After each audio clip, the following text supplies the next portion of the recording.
Vendredi 22 janvier, 6h30 du matin, c'est par cette froide matinée que ce jeune homme, au trait tiré, marche vers son destin.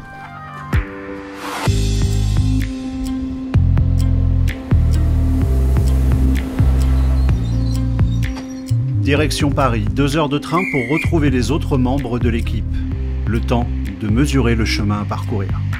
Je m'appelle Fouma, j'ai 20 ans, je suis joueur professionnel sur FIFA. Je suis venu à faire de l'e-sport, c'était pendant le confinement. Quand je jouais contre mes amis, j'étais tout le temps le meilleur. Quand je faisais les tournois aussi, je voyais que j'étais bon. C'est comme ça que j'ai remarqué que je pourrais peut-être faire quelque chose dans l'e-sport.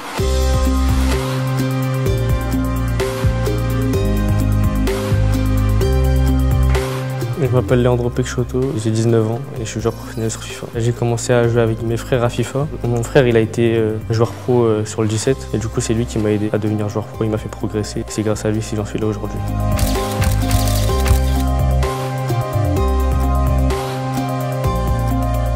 Je m'appelle Nkanté, j'ai 19 ans et j'ai gagné la draft eFoot qui permettait aux joueurs amateurs d'aller en équipe de France et d'aller à Clairefontaine où j'ai pu rencontrer les meilleurs joueurs français, donc très content.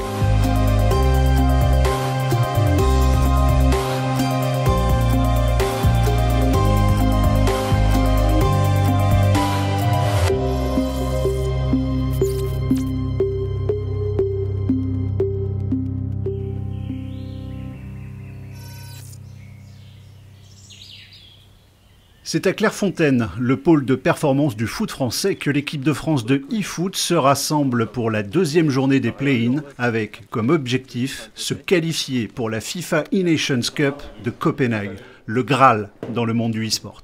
On va regarder vos matchs à vous. Stylé. T'as hâte? Je m'appelle Brian Savary, j'ai 28 ans et je suis sélectionneur de l'équipe de France FIFA donc depuis maintenant 2 ans. Bon, voilà le programme du coup les gars pour aujourd'hui. Pour les matchs, vous savez, de toute façon ils sont tous importants. Mais pour info, il y a Danemark-Pays-Bas aussi qui doivent se jouer. Si le Danemark perd et que nous on les bat avant, on peut peut-être pourquoi pas viser la première place. Et si le Danemark gagne contre les Pays-Bas, bah, c'est tant mieux parce que ça enlève un concurrent pour la deuxième place. Donc dans tous les cas c'est bien. Donc voilà. Du coup VOD là direct. Regardez ce qu'on a bien fait et mal fait hier. Plus mal fait du coup. Les play-in sont une première étape. Il s'agit d'un mini-championnat avec les 15 meilleures nations européennes. Au terme de 4 play-in et de 56 matchs par équipe, les 3 premiers pays seront directement qualifiés pour les play-offs. Pour les autres, il faudra passer par un tournoi de rattrapage. Franchement lâchez-vous, faites-vous jouer, faites-vous des passes tranquilles. On a Leandro et je vais le mettre avec Fouma parce que l'un va pas sans l'autre, c'est 2 joueurs qui sont coéquipiers toute l'année en club. Voilà, c'est une paire très prometteuse sur laquelle on se base quand même beaucoup cette année puisque dans les petits espaces, ils se trouvent vraiment les yeux fermés, ils sortent les dribbles au moment, ils arrivent toujours à faire la différence. Si je devais citer leurs points forts, je dirais que c'est offensivement dans la surface de réparation. Et dans leurs points faibles, je dirais que c'est un petit peu le paradoxe avec eux, c'est qu'on a l'impression qu'ils font excellemment tout ce qui est dur et sur ce qui est simple, c'est un petit peu moins bien. Moi, je vous dis pas de faire tourner, mais juste de faire moins d'erreurs. On perd trop de ballons au milieu de terrain, n'importe comment, tout seul. Ensuite, on a Nkanté, donc la pépite, j'ai envie de dire. C'est un joueur qui sait un petit peu tout faire, qui n'a pas vraiment de points faibles. Et peut-être le joueur qui peut le plus compenser, je dirais, les points faibles de Leandro et Fouma.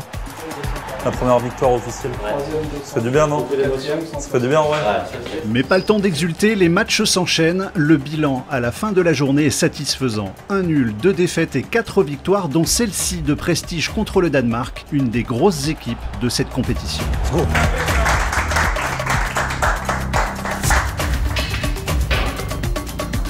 La France reste seconde au classement général, une position qu'il faudra défendre lors des prochains rendez-vous.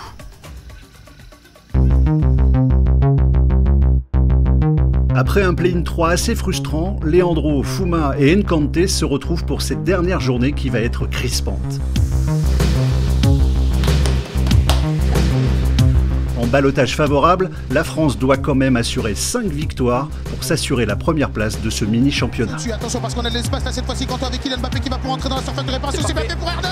Et c'est ce qu'on demandait, tu le disais, de la vitesse dans le dos des défenseurs. Avec Kylian Mbappé qui décale pour Pelé. Pelé la frappe 2-0, c'est parfait. Il fait un excellent départ face à deux équipes qui sur le papier paraissaient un petit peu plus faibles que les autres avec la Hongrie et le Luxembourg. C'est très compliqué à défendre, on se sent bien côté français, pourquoi pas R9, c'est bien fait, la passe dans l'intervalle, Messi. Magnifique mouvement pour Gullit, la passe dans l'intervalle, elle est magnifique pour Kylian Mbappé.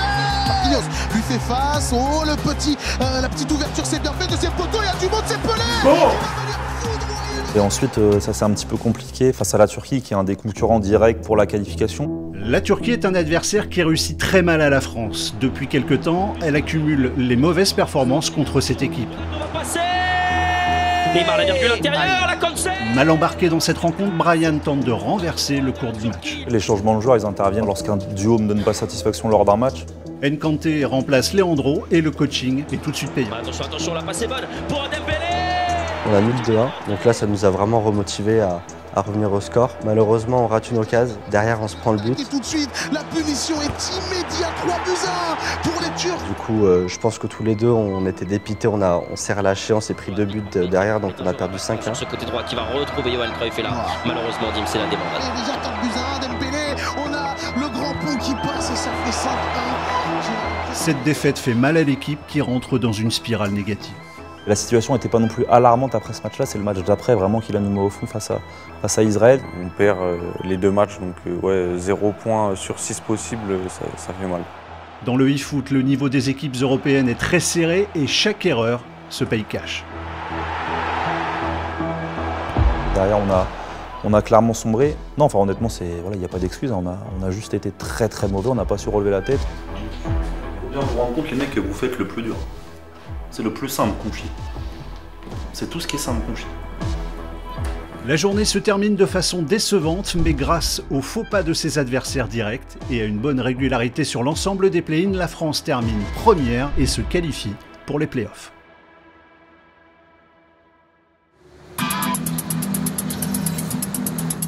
Six mois ont passé, les joueurs et les staffs ont fini leur saison en club et ils se retrouvent dans la bonne humeur avant de rentrer dans le vif du sujet.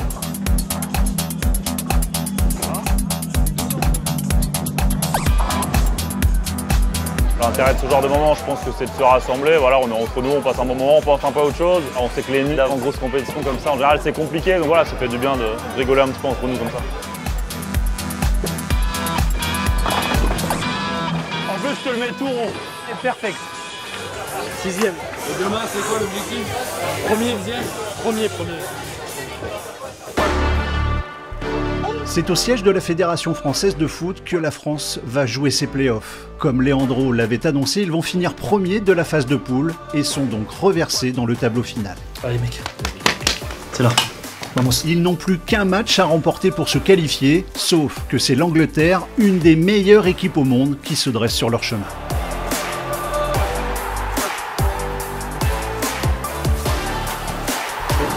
Le match aller est équilibré, score final 1 partout. Le sort des Bleus va donc se jouer dans la seconde rencontre.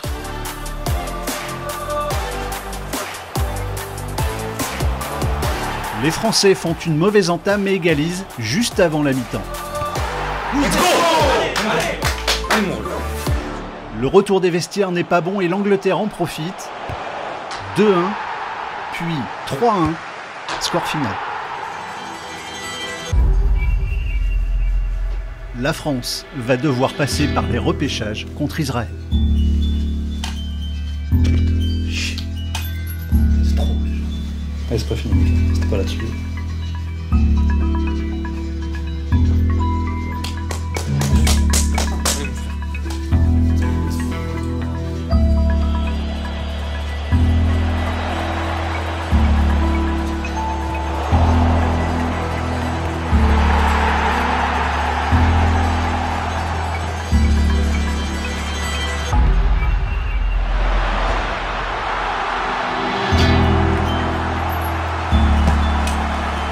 La France, une des équipes favorites pour la E-Nations Cup, est sur le point de ne pas participer à la compétition.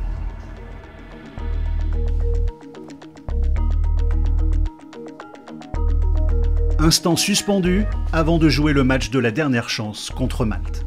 Si la France perd, elle n'ira pas au Danemark et pourra dire adieu à son titre obtenu en 2019. les gars. C'est du sérieux là. C'est un match.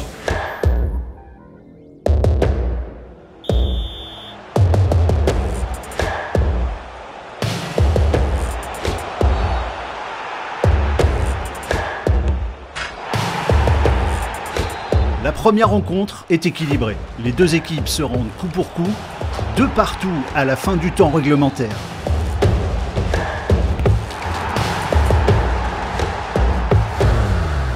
L'avenir de l'équipe de France va se jouer sur un match.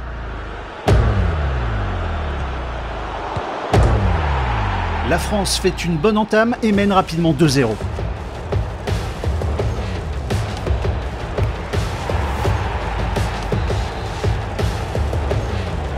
Au pied du mur, Malte revient à 2-1. Les 20 dernières minutes sont étouffantes.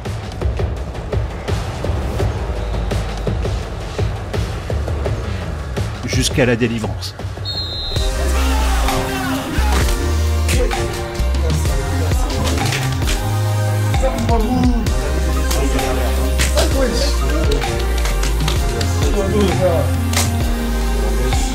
Dans un final à couper le souffle, la France décroche au bout du suspense l'ultime ticket pour Copenhague.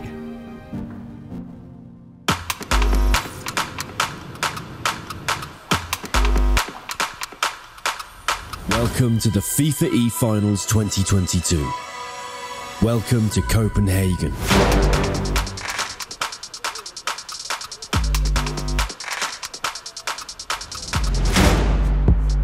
Au lendemain des matchs allés des phases de poule, l'atmosphère est détendue pour la délégation française. L'occasion quand même pour Brian de glisser un message à ses joueurs. Ça c'est comme en match, on ne parle pas. Le deuxième but contre l'Allemagne, on ne parle pas. La France va perdre 2-0 ce match contre l'Allemagne.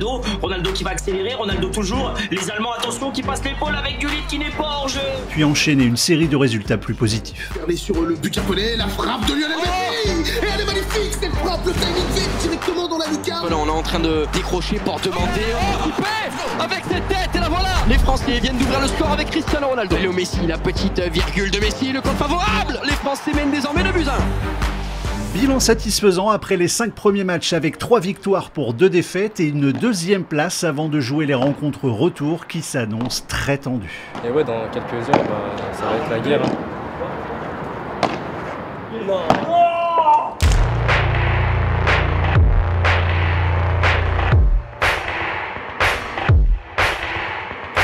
Toute la planète FIFA s'est donné rendez-vous à la Bella Arena de Copenhague pour 4 jours de compétition acharnée.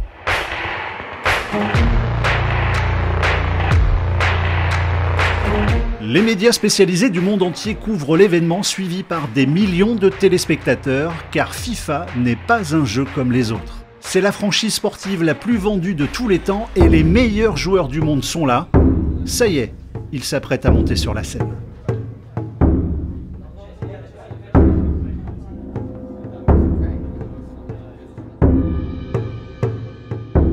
Savourer tranquillement cet accueil de l'équipe de France du côté de Copenhague. Ah,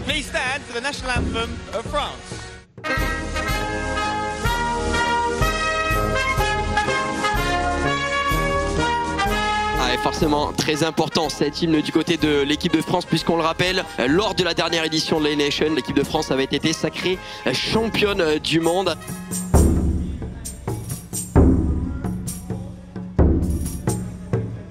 Allez les gars, sérieux. Comment on practice comme hier, c'était bien. Soyez sérieux, parlez-vous. Important, allez. Donc la deuxième journée de poule, elle était très bien partie. On était à 9 points après la première journée, on savait que 12 points potentiellement c'était déjà une qualif, donc on savait que ce match face au Japon était très important. Allez mec, allez. Focus les gars, allez, c'est là. C'est là les mecs, allez. On est ensemble les mecs, let's go. Vous le voyez, les comptes à rebours sont désormais lancés. On va pouvoir commencer cette deuxième journée en ce qui concerne les matchs retour pour les groupes B, les groupes D, les groupes A et C. France-Japon, il faut une victoire impérative du côté de l'équipe de France, messieurs. Je vous laisse la main. On a été très sérieux comme au match aller, voilà, on était un petit peu étouffé. Bon, c'était une équipe qui était quand même un petit peu en dessous dans la poule, qui avait pas mal de difficultés. Voilà, on a su bien les étouffer, on a su se créer des occasions. On peut décaler sur Messi, on se retourne, ça revient à l'entrée de la surface pour Spinazzola, on essaie de trouver une solution sur R9 qui va se retourner, la bonne virgule inversée et la frappe. Continue jusqu'au bout le décalage. C'est bien, c'est bien. Du latéral, Spinazzola, la petite passe en retrait, c'est passé pour Kimpembe, on peut se retourner pour Cristiano Ronaldo. Qui va encore une fois venir mourir dans la lucarne, c'est parfait. Il est grand pour le duel, il va trouver Kylian Mbappé. Est-ce qu'il va allumer le speed boost qui allume la cage? J'ai pu en profiter pour faire rentrer Ilias dans les dernières secondes, c'était son premier match. C'était important aussi pour moi, même s'il était prévenu qu'il n'aurait pas prendre beaucoup de temps de jeu. Quand j'en avais l'occasion, il fallait que je le fasse jouer et c'était le cas. Il a clairement fait le job, hein, 4-1, il a bien géré le score, il aurait pu en mettre un 5e même. Ensuite, malheureusement, ça c'est un petit peu compliqué avec défaite face à la Suède. On ne fait pas un mauvais match, mais malheureusement, on fait une erreur en toute fin de match, une grosse erreur de relance qui nous coûte le match nul. Qui vient punir l'équipe de France. La relance hasardeuse à la 86e minute. C'était l'erreur à ne pas faire. Les Français l'ont commise. Les Français sont punis. Zap, Fouma, tranquille. Je préfère que tu me les fasses là que tu me les fasses en 8e, gros.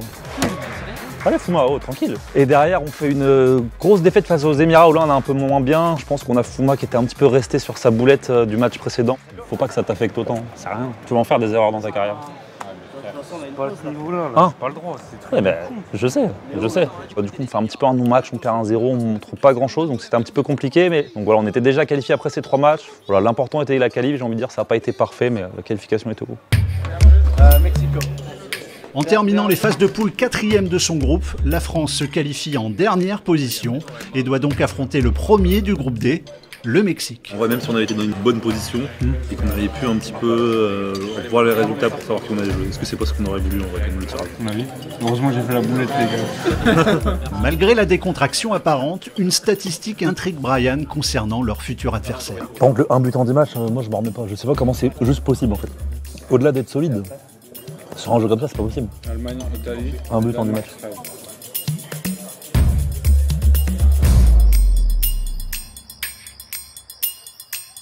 S'ils bug leur stream, je vais pas m'en sortir par contre. Super, ils ont mis un but, j'ai rien vu du but. Non. Qu'est-ce qu'il fait? On regarde des petits matchs du Mexique. Grosse particularité quand même, c'est que ils ont pris un but en 10 matchs. Et sur ce jeu, vraiment prendre un but en 10 matchs avec les choses qui peuvent se passer dans le jeu, t'as toujours un petit but un petit peu malchanceux, un corner, un coup de pied arrêté, voilà, il y a toujours des trucs qui peuvent arriver. Donc c'est très compliqué de jamais prendre de but et d'en prendre un en 10 matchs. Honnêtement, j'ai pas souvenir d'avoir déjà vu ça dans un tournoi FIFA, donc c'est une équipe où le moindre but il peut coûter cher, ils défendent très bien à chaque fois. Donc voilà, il va pas y avoir énormément d'occasions, donc ça va être à nous d'être efficace et d'être solide également, parce que clairement le moindre but contre eux, il peut être fatal. Ouais. Brian va veiller tard pour comprendre comment se défaire du casse-tête mexicain. Bonjour à tous, on est ravis de vous accueillir avec nous pour ce 3e jour de cette grande Ination. Ça va, Dims? Écoute, ça va super. Hâte de voir enfin ce knockout stage pour l'équipe de France. Un seul petit but encaissé en 10 matchs également. Cette équipe marque peu, mais encaisse peu. Je pense pas que ça ait déjà été fait dans un tournoi FIFA. Ils en ont marqué que 6 par contre, donc voilà, on savait à quoi s'attendre. On savait que ce match-là, il allait être compliqué. Il fallait être solide derrière, avoir un peu de folie devant. Faut pas qu'on ait de regrets, les gars. On peut perdre, mais faut pas qu'on sorte et qu'on se dise, ouais, on a été nuls. Parce que là, vous aurez des regrets. Si on fait notre match et qu'on perd parce qu'il y a eu des faits de jeu, des trucs, des machins, voilà, ça sera comme ça, on rentrera et puis il y a personne qui vous en voudra, vous aurez fait le match. Pression maximale avant ce match qui doit lancer les Bleus à la conquête du titre. C'est là les mecs, hein. C'est votre moment les mecs, allez. Let's go les gars. Et on y est, France-Mexique, match en aller-retour, score cumulé, 8e de finale de cette Nations Cup, on est parti. Est-ce que les occasions à l'image de Cristiano Ronaldo, là qui va remettre sur Spinazzola, Lionel Messi qui va essayer de se retourner, on se repose sur Spinazzola, petite position de hors-jeu, non, on se retourne, la frappe de Cristiano, c'est pas terminé, on essaye de mettre le pressing devant la surface. Bien joué, dommage, c'est bien joué. Bien joué la dernière les gars. C'est un 3-5-2 mais ils sont alignés à 4 ou à 5 en permanence. En tout cas dans le secteur défense, oui. Ça va permettre de se mettre bien. Comme attendu, les Mexicains font bloc, mais la France parvient à se procurer des occasions. Il y a de la place les gars devant, je vous jure que quand vous arrivez chez eux dans la surface, si vous arrivez à faire des petits dribbles, lâcher le ballon quand il faut, ils sont pas bien les mecs. C'est embêtant ici de rater une telle occasion, mais quelle opportunité pour l'équipe de France. On va revenir sur l'ancien madrilène Lionel Messi, faut pas le laisser frapper, virgule inversée, on vient récupérer le ballon de côté. Ouh là là là là là là là. Il faut pas jouer avec ton cœur, heureusement que l'arbitre vient siffler la mi-temps de ce match. Vous y êtes les gars, vous y êtes. Essayez de trouver des solutions. Sergio Ramos, c'est bien fait. Sergio Ramos qui va pouvoir. Elle est parfaite cette transversale. Elle est parfaite sur Alphonso Davies. Première intention pour Kylian Mbappé. Le stop ball. Virgule l'extérieur, c'est magnifique. C'est le football. La petite passe en retrait peut-être.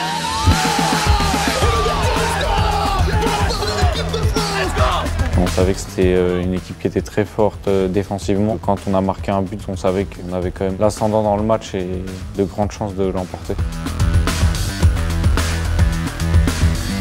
C'est bien fait encore une fois, on essaie de progresser, on va rentrer dans cette surface de réparation, le bon football. On a un petit peu réussi avec Kimpembe qui garde le ballon, Cristiano Ronaldo, la virgule. Fouma, c'est sa première scène, donc je pense qu'il y avait beaucoup de stress. Il y a des joueurs qui ont besoin de s'exprimer, il y en a d'autres qui ont besoin de garder tout à l'intérieur. Je pense que Fouma fait partie de ces joueurs, un petit peu comme moi aussi, j'étais comme ça, qui ont besoin, lorsqu'ils marquent, d'extérioriser, de décompresser, de tout lâcher. C'est une très bonne chose parce que contre le Mexique, il fait vraiment un très gros match, il nous fait la différence sur le premier but, il marque le deuxième un petit peu tout seul. Et pourquoi pas aller se régaler une dernière fois avec Ginola. David Ginola passe le gardien, il reste un peu 3 buts à 0. Victoire de l'équipe de France, 3-0. Les Français ont été grandioses. Les Français sont en quart de finale du State Nation. Les Français sont encore en lice pour le back-to-back. C'était le match auquel on s'attendait, j'ai envie de dire. Voilà, il fallait qu'on soit costaud, qu'on soit les solides derrière. On savait qu'on aurait quelques occasions parce que je pense qu'offensivement, comme on a plus de potentiel qu'eux, cette occasion elle est venue, on a réussi à la transformer et derrière, dans la gestion, on a été très bon pour aller planter ces 2 autres buts. La France vient de s'offrir une belle victoire mais doit déjà se tourner vers son quart de finale contre le Brésil. Content, c'est de bonne augure pour la suite, mais voilà, il y a un match dans 3 heures, donc on n'a pas vraiment le temps de célébrer. Anthony, le frère de Leandro, a fait le déplacement pour l'encourager. Il transmet à Diogo, le mentor de Leandro, les derniers résultats du champion de la famille. On joue à 17h contre le Brésil. Ouais, ils sont forts. Après une phase de poule maîtrisée et un gros match pour éliminer l'Espagne en 8e, le Brésil fait figure d'épouvantail dans ce tableau final. L'équipe de France s'est qualifiée. Les voilà désormais face au Brésil. Grande nation du foot et du e-foot, elle a un important vivier de très bons joueurs. Vous savez ce qui marche, varié de ouf, on va marquer les mecs. Et elle gère, attention le gardien. Attention le gardien, il frappe de ouf. Hein. On y va demain les mecs, on est ensemble. Allez les mecs, allez. Vous savez ce que vous avez à faire les mecs, allez, vamos. France-Brésil, une affiche extraordinaire entre 2 nations du foot au destin si souvent mêlé. La rencontre a débuté, le Brésil avec leur maillot historique, maillot jaune, l'équipe de France, maillot bleu. On est parti dans ce quart de finale France-Brésil.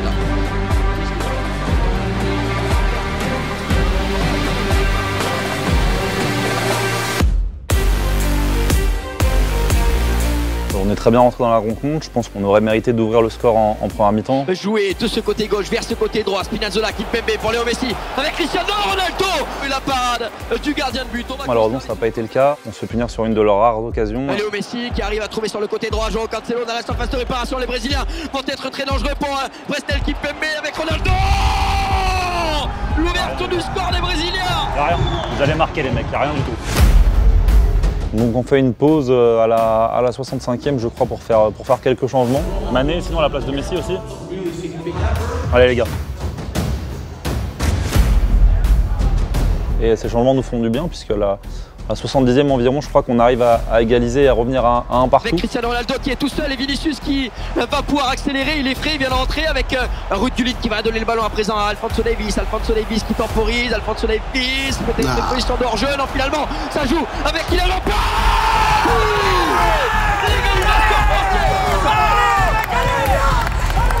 Un partout, le match devient irrespirable. Avec cette première possession qui sera hyper importante à défendre du côté de l'équipe de France. Le Brésil confisque la balle. Ils peuvent le goudronner ici sur FIFA avec... Malheureusement derrière, voilà, ils ont eux aussi une réaction avec l'engagement qui est interminable, on n'arrive pas à récupérer ce ballon. Ils sentent qu'il y a des têtes qui partent, ils obtiennent un corner. Le centre de ses poteaux, la parade de Schmeichel. Ils recentrent, il y a encore une tête qui part, ça revient sur eux sur le côté, ils recentrent et là il y a CR7 qui nous crucifie.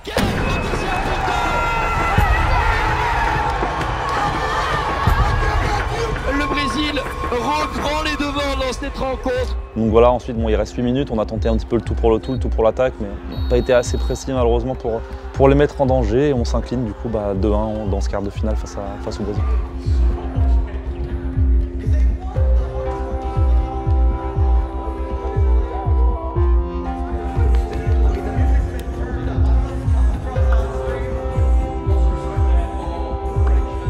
Je suis très déçu, on n'était pas moins fort que le Brésil et ça s'est joué sur des détails. On n'a pas eu de réussite au moment où il le fallait et voilà, je suis très déçu. Après oui, c'est vrai qu'on est des jeunes joueurs, c'est seulement notre deuxième année compétitive. Et ouais, bah, avec des défaites comme ça, on apprend et on reviendra plus fort, j'en suis sûr. Good luck, guys. Forcément, beaucoup de déceptions, c'est des jeunes joueurs. Je pense que voilà, ils avaient pour ambition d'aller gagner ce tournoi comme nous tous. Et voilà, ils ont encore besoin de progresser. Je pense qu'ils ont déjà beaucoup progressé cette année. Je pense qu'ils ont compris beaucoup de choses. La France est éliminée. Elle ne pourra pas poursuivre son parcours de funambule alternant entre l'excellence et le moins bon. La déception est immense et perdre contre les futurs champions du monde n'apaise en rien la douleur. C'était un excellent trio et j'espère qu'ils vont continuer à progresser et me prouver qu'ils ont encore leur place l'année prochaine sur le nouvel opus parce qu'ils méritent et c'est des bosseurs. Donc voilà, on a passé une très bonne semaine ensemble, c'était vraiment très familial entre nous, donc j'espère qu'on aura l'occasion de revivre ça ensemble, pourquoi pas, c'est tout le mal que je leur souhaite. Nkanté, Leandro et Fouma n'atteindront pas l'objectif qu'ils s'étaient fixé au début de la compétition, mais ils ont pris rendez-vous pour le futur. C'était une première pour nous de défendre notre pays dans un tournoi comme ça. Donc maintenant on sait ce que c'est et bah, ça motive encore plus pour se qualifier l'année prochaine. On ne peut pas prédire l'avenir, mais j'espère que ça sera Leandro et moi qui mettront une deuxième étoile sur ce maillot. Dans le sport professionnel, les victoires de demain se construisent toujours dans la défaite. Si cette équipe l'a appris à ses dépens, elle peut donc croire à un bel avenir et en son rêve, devenir un jour championne du monde de e-foot.